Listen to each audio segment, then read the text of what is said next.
Johannes Kepler foi um astrônomo e matemático conhecido na área da ciência por ser uma figura-chave da revolução científica do século XVII, e agora é lembrado principalmente por descobrir as 3 leis do movimento planetário.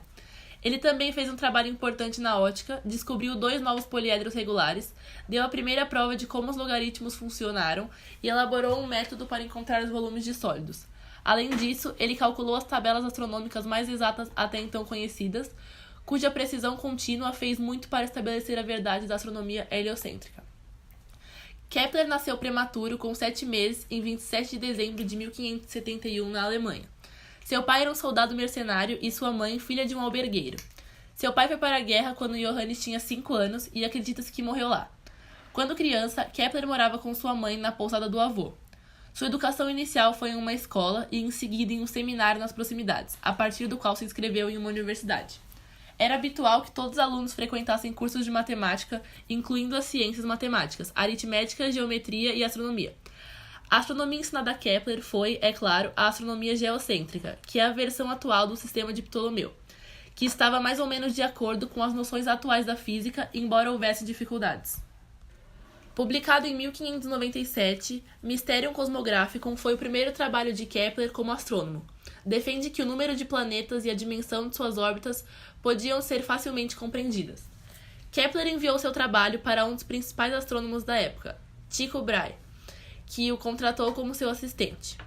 Naturalmente, as prioridades de Tycho não eram as mesmas que a de Kepler, mas depois que Tycho morreu, deixando uma grande quantidade de observações, Kepler decidiu fazer o melhor uso delas. Com as observações disponíveis, Kepler criou as 2 leis que carregam seu nome. A primeira lei é a lei das órbitas, que descreve o movimento dos planetas em torno do Sol. Diz que a sua trajetória possui formato elíptico, oval, e o corpo que está sendo orbitado ocupa um dos focos da elipse. A segunda é a lei das áreas, que determina que os planetas orbitam em torno do Sol com velocidade diferente e intervalo de tempos iguais. Kepler encontrou órbitas para os outros planetas, estabelecendo assim que as 2 primeiras leis também eram válidas para eles. Ambas as leis relacionavam o movimento do planeta ao Sol. O copernicanismo de Kepler foi crucial para o seu raciocínio e suas deduções. Com uma obra que se situa historicamente entre o heliocentrismo copernicano e a física newtoniana, ele estabeleceu a ponte entre esses 2 acontecimentos decisivos que marcaram o nascimento da ciência moderna. Em 1609, Kepler publicou o livro Nova Astronomia, no qual enunciou as 2 primeiras leis que imortalizaram seu nome. Alguns consideram esse livro como o primeiro livro de astronomia moderna. Kepler fez trabalhos em ótica e surgiu a primeira teoria matemática correta da câmara obscura e a primeira explicação correta do trabalho do olho humano com uma imagem invertida formada na retina. Estes resultados foram publicados em Astronomia Pars Optica, considerado um dos livros fundamentais da ótica. As coisas começaram a ir muito mal no final de 1611, durante sua morada em Praga, quando seu filho e sua esposa morreram. Depois, teve que sair de Praga por ser protestante e se mudou com seus outros filhos para Linz, na Áustria. Kepler, como matemático imperial, escreveu muitas tabelas astronômicas, mas o que ele realmente queria fazer era escrever seu segundo trabalho sobre a cosmologia, que apresenta um modelo matemático mais elaborado do que o anterior. No livro Harmonices Mundi, publicado em 1619, Kepler enunciou a terceira lei do movimento planetário. A terceira lei é a lei dos períodos, mostra a relação diretamente proporcional entre o período de um planeta ao redor do Sol e o raio da órbita do planeta, e é expressa pela fórmula F² sobre R³ igual a constante. É considerado o culminar de todos seus estudos nas áreas da astronomia, matemática, filosofia, física e teologia. Uma curiosidade é que, enquanto trabalhava no livro, sua mãe foi acusada de feitiçaria. Ele contratou advogados e ela foi liberada.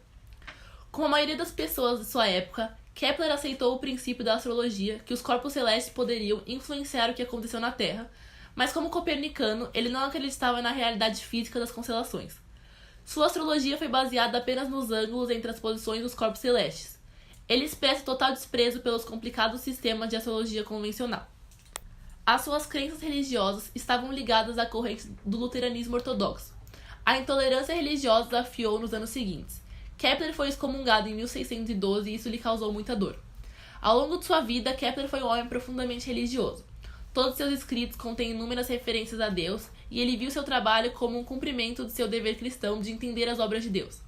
O ser do homem, como Kepler acreditava, feito à imagem de Deus, era claramente capaz de entender o universo que ele criara. Além disso, Kepler estava convencido de que Deus criou o universo de acordo com um plano matemático. Kepler realmente agradece repetidamente a Deus por lhe conceder informações, mas as ideias são apresentadas como racionais. Kepler morreu em Ratisbona com 58 anos em 15 de novembro de 1630, depois de uma pequena doença, e foi enterrado na igreja local. Mas ela foi destruída durante a Guerra dos 30 Anos e nada resta do túmulo.